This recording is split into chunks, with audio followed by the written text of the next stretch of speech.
Probably a very, very good place to put them is anywhere that's not the floor. Okay. All right. Welcome back to Skate Class Online Edition.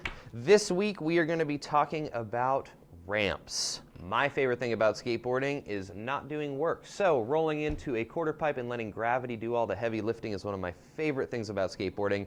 And we're going to take some time today to show you how to build your own ramps. And we're going to talk about the different types of ramps and what goes into making them.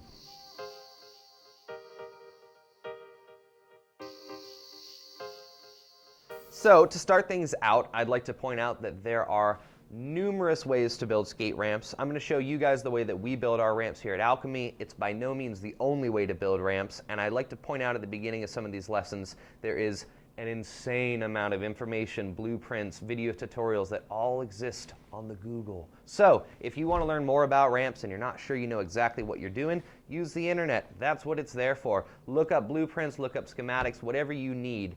The resources are out there, they're available for you. And again, today we're going to talk about how we build ramps. For this build today, we're doing a 4-foot wide quarter pipe. It's about 36 inches tall. So I'm using 3/4 inch plywood for our templates. We want something thick and rigid there to hold up the ramp. We're using 2x4s for our ribs. And then our surface is made up of 2 plies of 3/8 inch plywood. We want to use a thin enough plywood that it bends, not too thin and that we punch a hole in it. And then we're lucky enough to have been supported by Skatelight for this video. They've provided a wonderful top sheet for our ramp, and we're going to take a look at putting all of it together today. So before we jump into building, we're going to talk about the basic recipe of skate ramps, because again, you can build any ramps you want once you understand the basic components. So I've broken down the recipe of ramps into 3 main categories. We're looking at templates, we're looking at ribs, we're looking at skin. If you get all 3 of those things together, you're going to have a wonderful ramp. So we're going to do some drawings here and we're going to break down that recipe for you.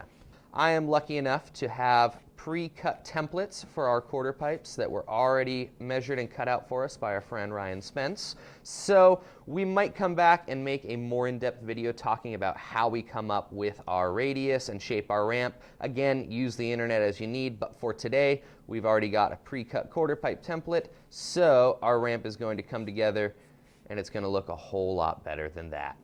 One of the really nice things about pre-templating out your side pieces here is that I can go ahead and start all of my screws. It's going to make assembly go a whole lot quicker. So I'm going to take a minute right now and go ahead and drop my screws and get them all set, and then we're going to start putting these ribs together.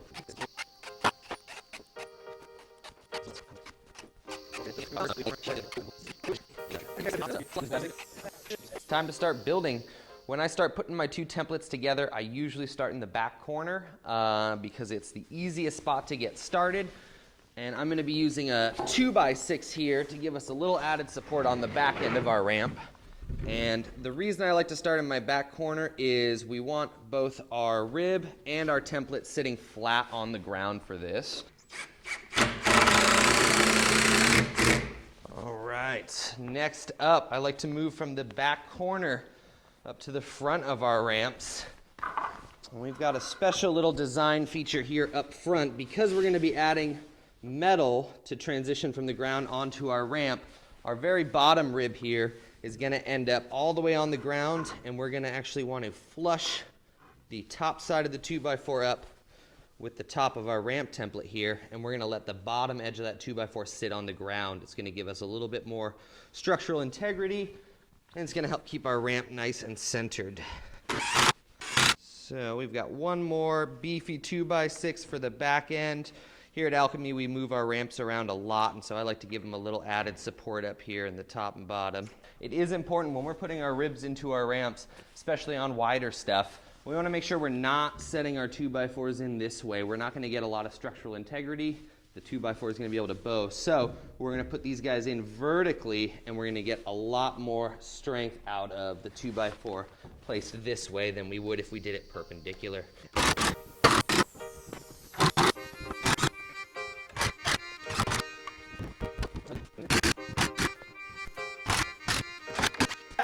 So as we're working our way up towards the top of the ramp here, we're going to adjust our ribs a little bit to anticipate for our coping. So the last stud that we run, we actually are going to go ahead and do it the wider side facing out.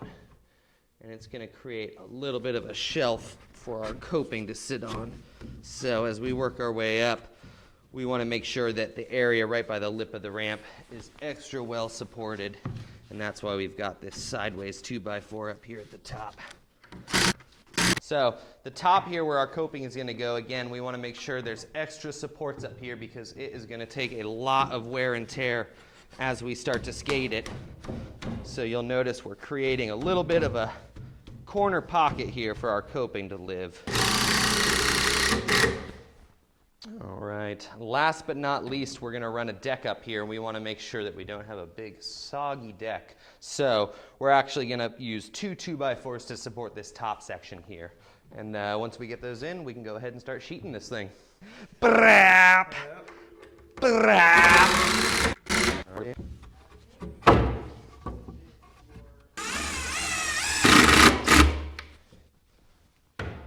We're going to do 2 layers of this 3/8 inch plywood, and what I like to do is rough lay it on, and I'm going to start from the bottom and work my way up, and as I proceed up the ramp, we'll see that material start to suck down in closer to the ramp. And when I'm running my rows of screws, obviously we need to go through this plywood and hit our studs, otherwise nothing's going to hold it together. I'm going to use a straight edge, and I'm going to mark these once I get my first row tacked into place.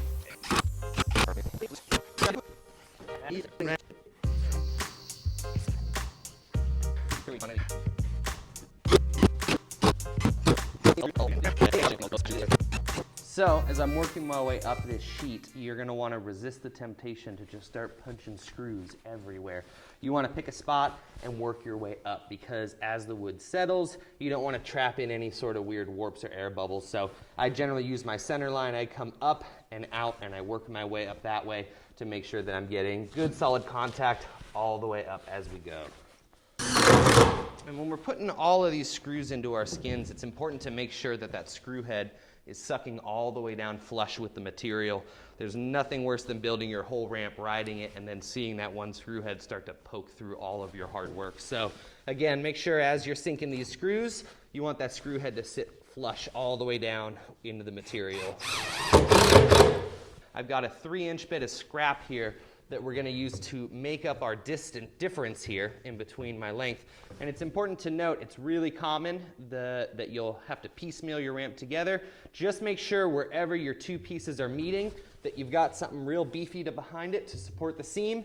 And when we do our next layer of surfacing, we're going to swap it over. I don't want this seam to line up. So on the next layer, we're going to start our big sheet up here, and then we're going to use our other thin bit down here to make sure that we don't have any weak points in our ramp. Zippity zap zap. So we've got our first layer of plywood down, and I'm just kind of dry fitting our coping to make sure that it's going to sit right where we want it. A lot of times, depending on your ramp, you can actually cut a notch in your template for that coping to sit in. But because I know I'm going to do 2 layers of plywood plus another layer of skate light, this surface is going to slowly bump out, and it's going to give us the right amount of spacing to have this coping sticking out so you can feel it, but not sticking out so much so that it's knocking you off your feet. We want to make sure that we've got our grain going horizontal, the direction that we want our wood to bend in. It's going to allow that plywood to suck down. If we tried to go with the grain vertical and push it this way, the wood is much more brittle, and we're actually going to start to crack it as we put it on. So make sure that you're bending your material the way it wants to bend, and it's going to allow you to have a ramp that's skatable and not a sad, crusty, broken thing. All right, so we've started our second sheet at the top. So again, we can cover up that seam earlier, and we'll have a seam down here with plenty of material to support it. So we want to go ahead and get our deck on. We're going to use a 3/4 inch plywood so that we don't have to layer up. Since this is just going to be flat, we don't need any bend. We can use a thicker plywood. This guy's already been cut for us, so we're just going to set it across here. And before I officially tack it in, we're going to dry fit that coping again and make sure that that notch is lining up right where we want it.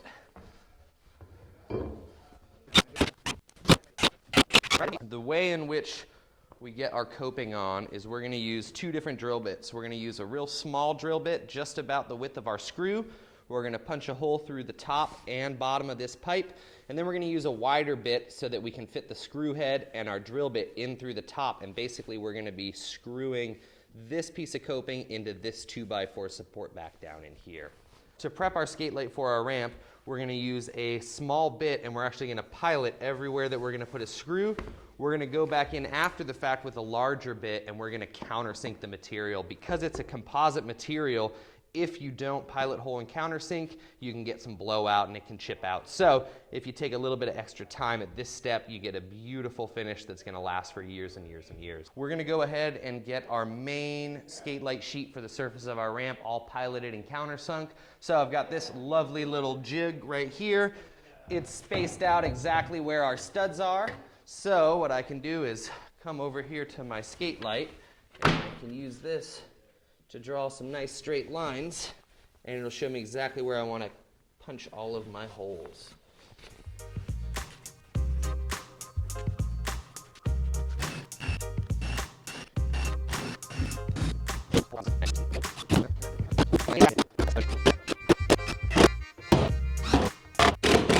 We've got our sheeting on, we're almost ready to ride. The last thing is we'd like to not have to ollie onto this ramp. So I've got a little piece of steel here, and my steel is a little bit thinner than the thickness of my skate light. So if I drop it in, there's gonna be a little bit of a bump. Still rideable, but we wanna get this thing dialed in as perfect as we can. So I've got a real thin strip of masonite from a previous build.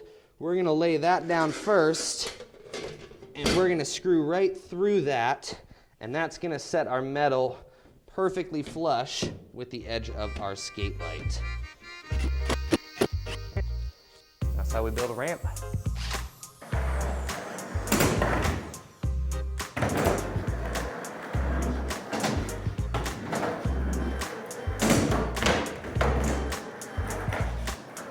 Thanks for watching this week's build video. Hopefully it's given you guys some ideas for ramps you want to build at home. And as an added bit of good news, Alchemy is partnering with Skatelight to offer a special discount for those of you looking to surface your new ramps. Simply use the promo code ALCHEMY at checkout and you'll receive 10% off your sheet or your entire order. And to make things better, Alchemy is actually going to get some proceeds from every promo code used. So go ahead and treat yourself, make that ramp last a long time, and help Alchemy out in the process. It's a win-win-win. Link is going to be in the description for you guys to check it out. Happy building, and we look forward to seeing what you guys make.